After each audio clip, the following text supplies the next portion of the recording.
The idea of higher and lower pleasures comes from John Stuart Mill, which is about reading a series of books. The idea that pleasure can be categorized into two groups.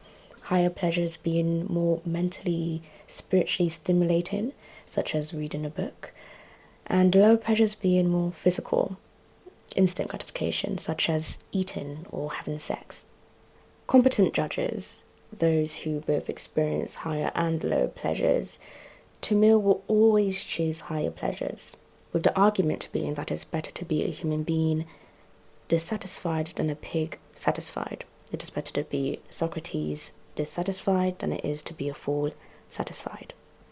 And perhaps I'm a fool, but I don't find that to be wholly consistently true.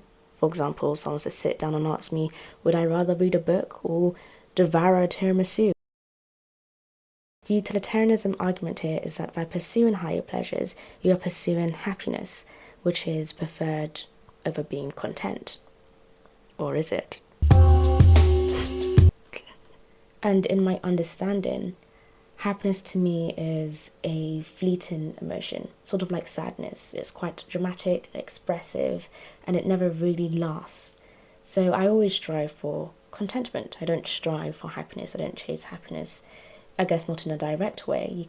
I guess one could say that I am still chasing happiness because I believe that being content will make me happy. So, anyways, with all that being said, this fool here would rather enjoy a life full of higher and lower pleasures, a more well-rounded and consistent and fuller life. I think the idea of separating pleasures into categories, especially with the terminologies like higher and lower, I find that sort of odd, but I can't really articulate why I find that weird. I don't know, it's just an odd thing.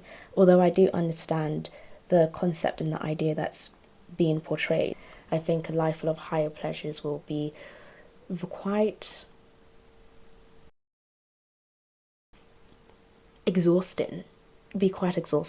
And I don't like being tired. And I also think that a life full of lower pleasures would be quite wasteful and quite isolating. I guess they can both be isolating in a way. So I think it's just really all about striking the right balance for you personally. Anyways, that's the end of my script. So if you would excuse me, I have some tiramisu to eat and a book to read.